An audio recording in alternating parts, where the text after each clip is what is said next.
अस्सलाम वालेकुम। Welcome to Zebunnisa's kitchen. कैसे हैं आप? उम्मीद करती हूँ ठीक होंगे। अल्हम्दुलिल्लाह मैं भी ठीक हूँ। ये नाज़रीन, आज मैं बनाने लगी हूँ बच्चों के लिए लोलीज़ जो होती है। ये मैंने एक गिलास पानी ले लिया, उसमें 1 टेबल स्पून कॉर्नफ्लोर डाला है। अब इसको मैं हल्का सा उबाला दे के फिर ठंडा करूँगी। तो फिर मिलते हैं। इसमें हम डालेंगे टैंक। फिर मिलते हैं। जब तक आप लाइक करें, शेयर करें, सब्सक्राइब करना ना भूलें। मिलते हैं बाद में। देखिए, ये मैंने अब गिलास, इसमें कितने पानी, 2 गिलास और डालना है क्योंकि ज़्यादा बनानी है इसलिए। अब ये इसको एक जोश आता है, फिर मैं इसको करूँगी ठंडा। तो मेरा हो गया, मैं कॉर्नफ्लोर पाया ना, पानी ठंडा हो गया। अब मैं स्टेन करके तो हम पाने हैं। ਹੁਣ जिन्ना मतलब हिसाब नाल पा लेने तो टेस्ट कर लांगे बाद च।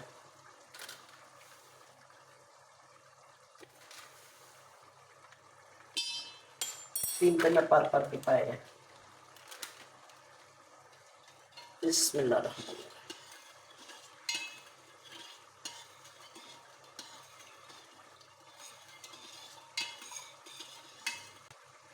टेस्ट कर लो। 4 होंगे टोटल।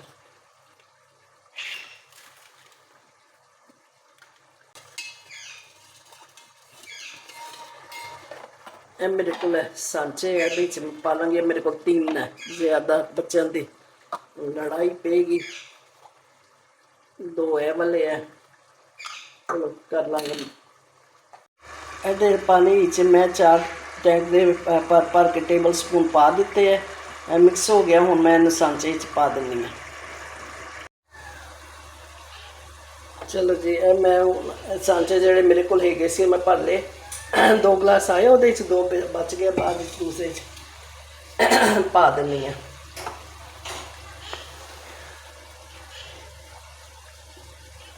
ये मैं रख दूँ ताकि गिरे ना। इन्हां च स्टिक मैं ज़रा थोड़ी होर ठंडी होंदी है तो फिर स्टिक पावांगी। शाबाश आ जाए।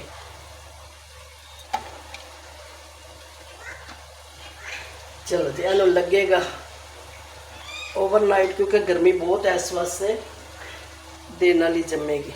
मैं रखनी है फ्रीज़र ही ते मिलने हैं फिर। मैं फ्रीज़र ही रख देव, फिर मिलांगे जब जम जाती है। इसलिए 6 बजे है तो मैं सुबह कटांगी।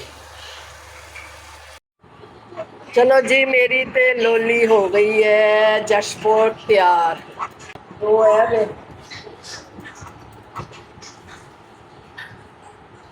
गर्मी इन्नी है क्यों। ऐ शाबाश, ये नहीं हुई।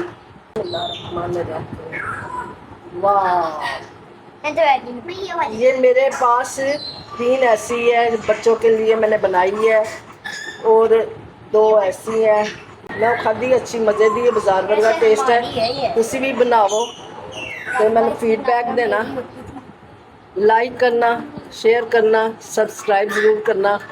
ਇਹਦੇ ਨਾਲ ही मैं इजाज़त चाहवागी। जींदे रहो, सलामत रहो। मिलांगे फिर। अस्सलामु अलैकुम वरहमतुल्लाहि व बरकातुहू।